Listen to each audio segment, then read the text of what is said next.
En esta presentación vamos a introducir los puentes de medición. Bien, primero vamos a responder a la pregunta de por qué utilizar métodos de medición de cero. Después vamos a hablar de los métodos generales de medición de impedancias, puente de medición, comparador de corriente.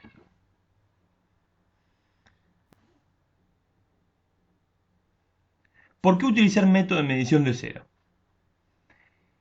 Bien, cuando uno utiliza un método de medición de cero, lo que busca es asociar una gran proporción de la incertidumbre final de la medición, de la incertidumbre combinada, a componentes que no son precisamente el instrumento que realiza la medición, sino que son componentes que se usan para que aquel instrumento que realiza propiamente la medición mida un valor de cero, valga la redundancia. Es decir, si uno, por ejemplo, lo que puede hacer es comparar dos tensiones. Si compara dos tensiones con un galvanómetro, lo que le interesa de ese galvanómetro es su sensibilidad, pero no su exactitud.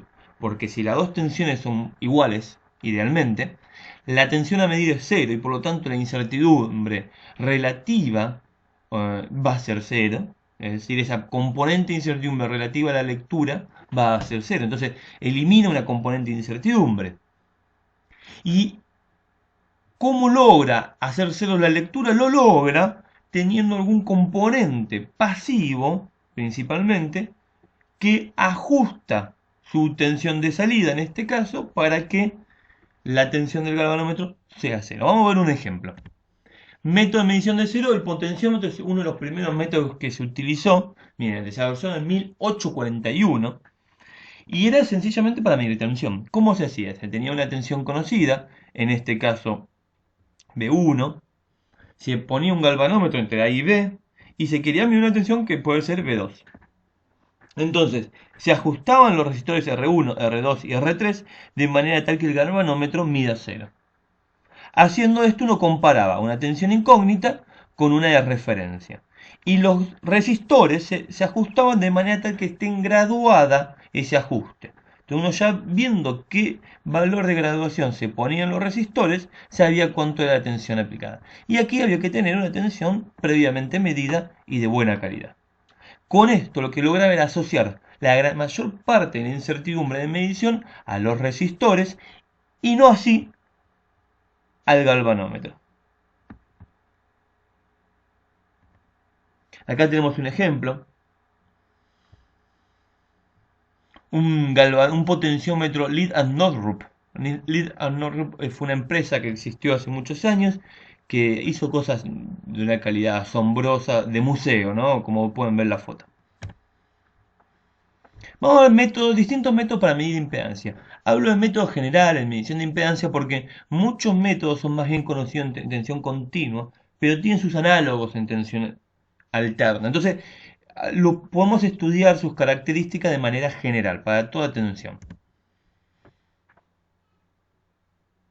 Bueno, si ustedes quieren medir un resistor de un ohm con un voltímetro y un amperímetro y una fuente de corriente, ¿cómo lo conectan? Bien, el amperímetro debe medir la corriente, el voltímetro debe medir la tensión sobre el resistor. Para que la resistencia del amperímetro, la resistencia interna, no afecte la medición, se usa esta conexión, que es la conexión de tensión bien medida, donde la tensión se mide directamente la tensión sobre el resistor conectando sus cables, los cables del voltímetro, directamente a los terminales del resistor. De esa manera, estamos midiendo el resistor, lo que se conoce es de la conexión Kelvin a 4 terminales, y la corriente que fluye por los cables no afecta la medición de tensión porque no hay corriente, idealmente hablando, hay muy pequeña corriente en los cables de medición de tensión. Si ustedes este cable lo pondrían ante el amperímetro, la resistencia interna del amperímetro y la resistencia de los cables estaría afectando la medición. Porque ahí se genera una caída de tensión que sería medida por el voltímetro. Vamos al otro caso. ¿Qué pasa si uno quiere medir un resistor de 1 megaohm? Bien, en este caso, lo que nos interesa es medir correctamente la corriente, digamos, medir bien la corriente. ¿Por qué? Porque el voltímetro conectado desde el resistor hasta ante el amperímetro va a estar midiendo la caída de tensión en el amperímetro, en los cables y en el resistor. Sin embargo, estamos hablando de un elemento de 1 megaohm. Ese era el ejemplo. O mayor, ¿no? Entonces, la caída de tensión en el amperímetro y en los cables debería ser despreciable. En la generalidad de los casos es despreciable. Entonces, lo que uno logra es medir bien la corriente.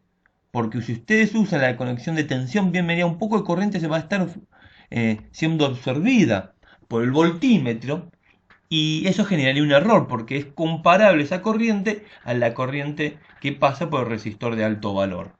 Entonces, de esta manera, que la conexión de corriente bien medida, lo que se logra es medir correctamente la corriente que circula por el resistor y medir la tensión del conjunto, pero que debido al valor del resistor es muy cercana al valor de la tensión sobre el resistor. Muy bien.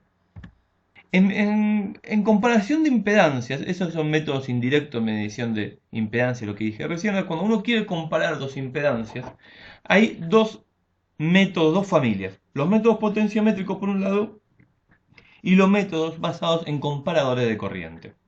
En el método potenciométrico, la corriente de prueba pasa por los dos elementos a ser comparados.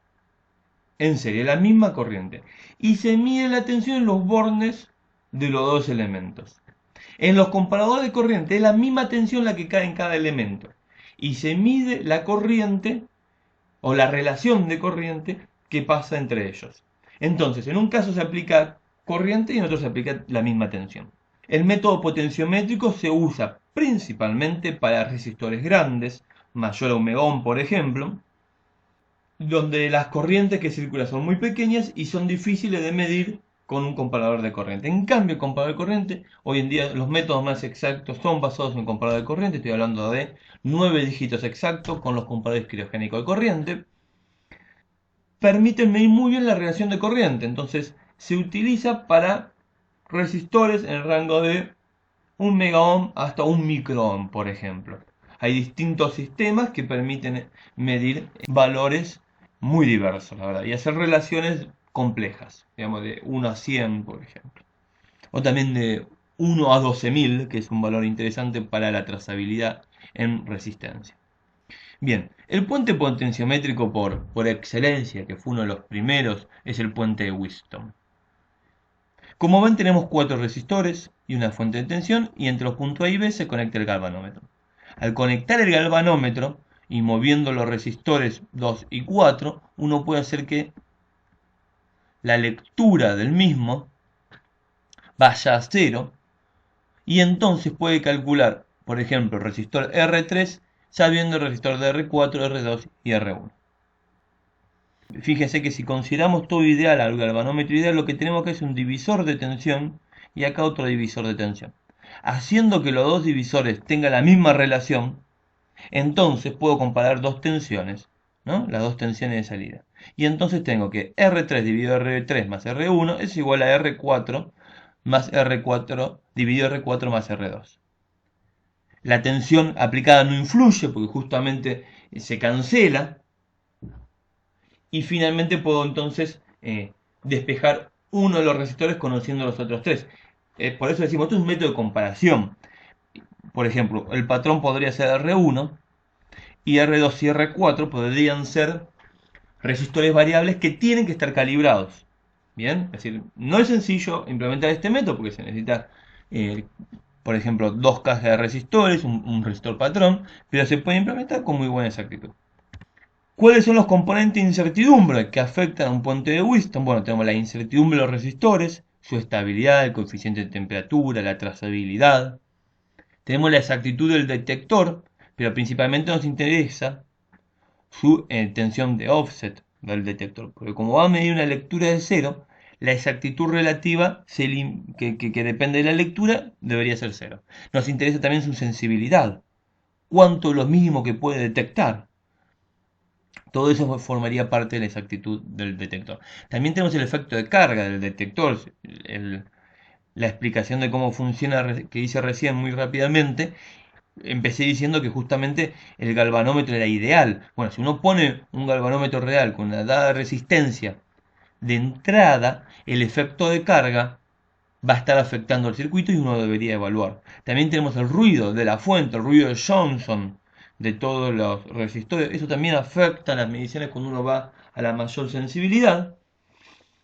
Tenemos también el problema de la corriente de entrada del detector, que eso formaría parte del efecto de carga, lo podemos pensar de la misma manera, y las aislaciones que también se podría tener entre los resistores.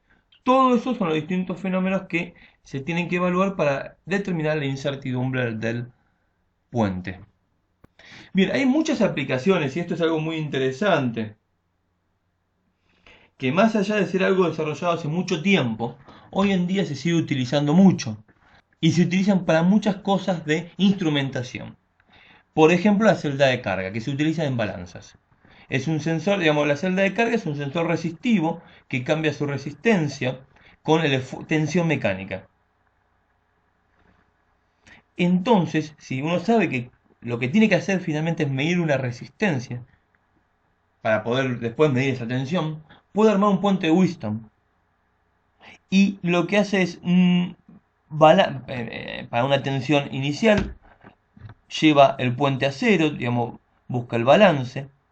Y después, cualquier corrimiento, cualquier tensión mecánica que afecte el valor, por ejemplo, de R3, va a ser proporcional a una tensión en el galvanómetro.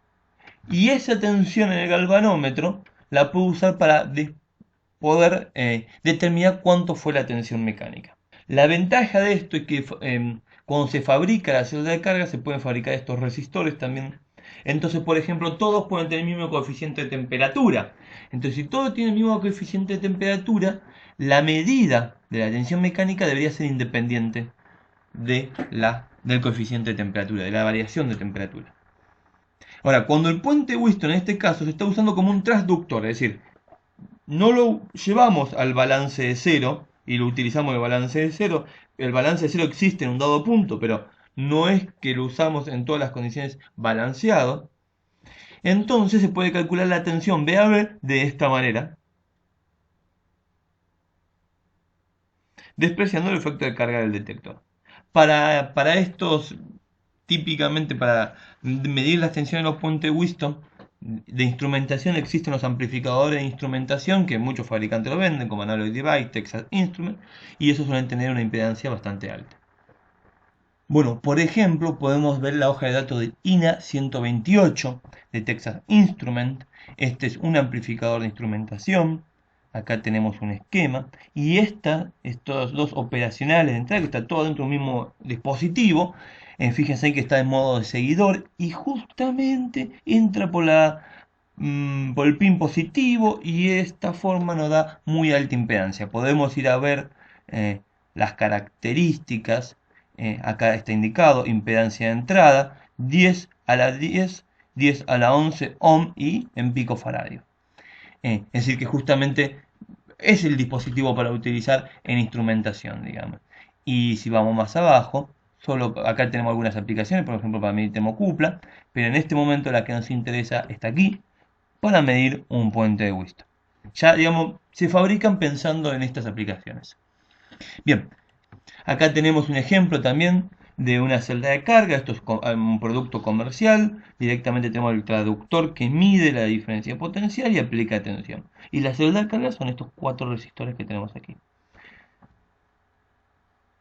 Bueno, cuando uno quiere medir baja resistencia, el puente de Wheatstone observa los elementos como elementos de dos terminales. Entonces, la resistencia de los cables entre la tensión aplicada y el punto donde se aplica el galvanómetro afecta la medición. ¿Qué pasa si uno quiere medir una PT100, por ejemplo? Que es un sensor de temperatura resistivo cuyo valor nominal a 0 grados es de 100 ohm. Bueno, 100 ohm es un valor grande, pero si ustedes lo quieren medir dentro de un baño, de una cuba, ¿no? De agua hirviendo, quieren poner la PTCN ahí adentro y la electrónica está a 10 metros de distancia, Entonces necesitan poner los cables, y los cables de 10 metros podrían llegar a afectar la medición. Entonces, lo que hacen es aplicar, por ejemplo, una configuración a 3 terminales. Pero la medición de PT100 en 3 terminales se puede pensar, se originó principalmente con un puente de Wheatstone. Esto señala los 3 terminales, ¿no? Acá tenemos 1, 2, 3. ¿Cómo funciona? El galvanómetro se usa, mide la tensión sobre el resistor con un cable independiente por donde no circula la corriente del, eh, de medición. Entonces, la relación, fíjense que acá tengo R2 y RW, R4 y RW, para cada uno de estos resistores, ¿está bien? Van a ver la misma resistencia en serie, y si estos dos resistores son de valor nominal igual, van a estar corridos de la misma manera por RW, que es la resistencia del cable que se asume que es del mismo material y el mismo largo. Lo cual es lógico porque hay que llegar a la PT100, digamos. Es el cable de ida y de vuelta. Entonces, agrupando esta resistencia R4 con RW, R2 con RW, la relación de ellos debería ser igual a no tener RW. ¿Bien? ¿Por qué se necesita este cable extra? Porque si no se pone este cable extra para medir la tensión, no se podría entonces, dependiendo de dónde se pone, si se pone acá, RW va a estar sumada 2 veces a R2. Por eso es que necesito tener un tercer cable. Hoy hay nuevos métodos de medición de PT100 a 3 terminales que utilizan fuente de corriente, pero esto tengo entendido que fue el origen. Bueno, acá tenemos otro ejemplo, otro amplificador de instrumentación, el AD621. En este caso es un circuito que propone el mismo fabricante para medir presión de sangre. Y nuevamente usa un puente de Wheatstone y el sensor lo que hace es traduce la presión de sangre a resistencia eléctrica. Esto se usa para medir vacío, nuevamente tenemos un puente de Wheatstone y un elemento medidor. Tenemos el puente de Kelvin, que se utiliza para resistores de bajo valor. Utilizando R5 y R6 se cancela la tensión de caída entre los resistores R1 y R3. Esto sería medio puente de Wheatstone. Este puente de Wheatstone completo, incluyendo dos resistores similares R5 y R6 aquí, en el lado B. Acá no lo dibujé, pero entre R1 y R3 está la resistencia del cable. Y esa es la resistencia acá. Esta es la resistencia que se elimina con R5 y R6. Bueno, le dejo a ustedes de tarea resolver este circuito. Tenemos el puente de Maxwell, que se usa para comparar inductores con capacitores. Típicamente el capacitor es el elemento calibrado.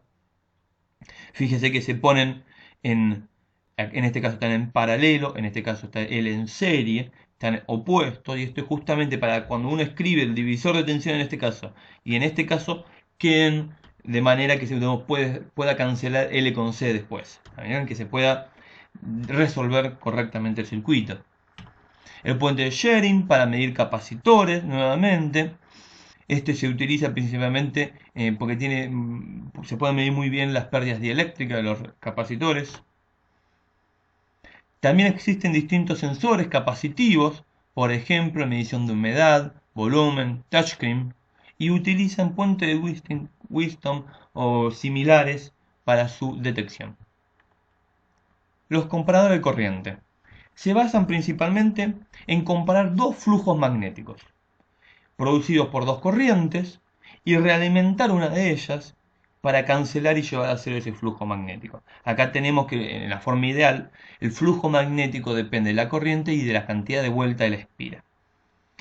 Entonces, si yo tengo una corriente primaria y una secundaria, y puedo ajustar esto, la secundaria, de manera tal que el flujo magnético sea cero, conociendo la cantidad de vuelta de los dos bobinados, que es algo por fabricación, lo sé a priori, puedo saber entonces cuál es la relación de corriente. De esta manera se puede medir con mucha precisión. Se necesita un elemento que detecte el flujo y después realimentar una de las corrientes. En alterna, la detección de flujo es muy sencillo, se pone ultrabobina.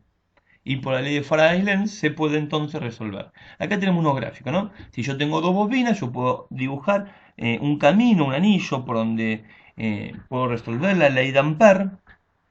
Y entonces obtengo que la corriente, despreciando factores geométricos que se asumen que son constantes, eso es parte del error del comparador, ¿no? Pero lo que puedo obtener es que entonces el flujo magnético relacionado a una corriente es igual al flujo magnético relacionado a la otra corriente, siempre multiplicado por la cantidad de espiras. Si pongo un núcleo ferromagnético y una bobina, entonces puedo ver la tensión sobre la bobina que va a ser inducida por la variación de ese flujo magnético por la ley de Faraday-Lenz. Y entonces puedo realimentar una de las corrientes. Bien, esto funciona muy bien en alterna, pero en tensión continua no funciona porque para tener una inducción magnética de tensión necesito que varíe el flujo magnético. Si el flujo magnético no varía, lo que sucede en tensión continua, entonces no puedo aplicar esa misma técnica. Lo que se hace es aplicar otras técnicas. Hay distintos casos. Está el sensor Hall, se puede utilizar, por ejemplo. Se puede usar el detector de segunda armónica, como está acá. Y se puede utilizar un SQUID, que es un sensor superconductor que permite medir campo magnético continuo. Eso sería la mejor calidad. Pero bueno, esto sería un puente de medición de resistores en tensión continua. Tenemos las dos fuentes de corriente que pasan por los resistores. Fíjense que acá hay un cortocircuito. Y acá hay un nanodetector, un nanovoltímetro, que mide la diferencia potencial entre los resistores. La misma corriente I1 y I2 pasa por N1 y N2, generando flujos magnéticos que se oponen. Entonces se mide con un detector de segunda armónica u otro detector el flujo magnético y se realimenta una de las corrientes. Logrando hacer eso que se miden muy bien los resistores. Bueno, comparado de corriente puede parecer extraño, pero ustedes conocen, están en todas las casas, y es el disyuntor. El disyuntor es un comparador de corriente muy sencillo, que básicamente previene que cualquier corriente que uno podría drenar por su cuerpo y ir a tierra, y entonces no vuelve por el neutro de la línea, salte, se abre el circuito ante un corto a tierra, digamos. ¿Cómo funciona? Digamos, tenemos un núcleo, tenemos una bobina que detecta el flujo magnético y tenemos los dos cables del vivo y del neutro que pasan, dan una o dos vueltas en ese núcleo. Entonces, y se oponen su flujo magnético. Mide algo que sea distinto a 0 volt, que sería el caso que esté balanceado y que toda la corriente vuelva al neutro, entonces se abre el circuito. Y eso es algo que todos tienen en sus casas, si no lo tienen lo deberían tener porque es lo que salva las vidas, es una de las cosas que salva la vida. Bueno, esto después voy a hacer un video de cómo, o se lo muestro en la práctica, de cómo funciona una pinza amperométrica y cómo se la puede usar para usarlo como un detector de corriente, un comparador de corriente. Pero bueno, igualmente la introduzco, la pinza amperométrica es un instrumento que nos permite medir corriente, típicamente tiene una bobina, entonces mide el flujo, la tensión inducida en una bobinita que tiene interna por un dado flujo magnético variable. Se usan típicamente para medir tensión alterna. Hay algunas, las más caras, que también incluyen un sensor Hall, que puede medir tensión continua. Y lo lindo de estas pinzas es que tienen una mandíbula, entonces ustedes no tienen que abrir el circuito para medir la corriente, sino que directamente encierran el cable donde quieren medir la corriente con la mandíbula. Y de esa manera logran medir la corriente que circula por ese cable, porque lo que miden finalmente es el flujo magnético que genera ese cable, o el campo magnético. Típicamente son para valores de 100 amperes, 1000 amperes, son valores grandes los que miden. Acá tenemos distintos diagramas del comparador de corriente directa con un detector de segunda armónica. En este caso ya se los presenté y este caso es con la realimentación. Fíjense que el detector de segunda armónica maneja I2 para que el flujo magnético medio sea cero. Además incluye otra fuente de corriente y una bobina para cancelar la lectura del nanodetector. De esa manera se logra muy buena exactitud. El detector de segunda armónica funciona basado en la curva de histéresis del núcleo ferromagnético.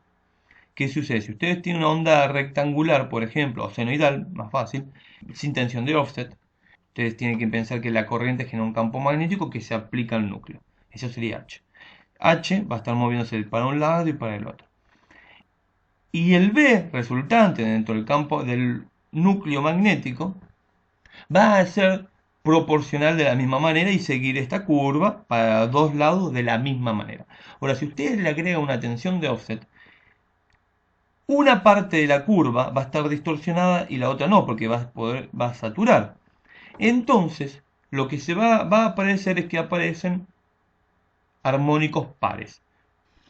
Las señales que son simétricas, que de los dos lados del cero son iguales, entonces tienen armónicos solo impares.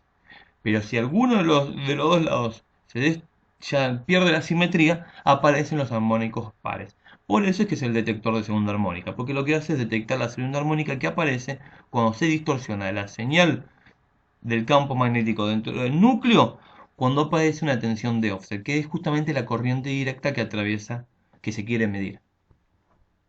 Acá tenemos justamente un comportamiento, como en este caso el fabricante, LEM, aplica una onda cuadrada, y esto sería cuando está centrada, y cuando se la lleva por un lado aparecen picos de un lado. Esto se puede detectar el segundo armónico, se pueden detectar los picos.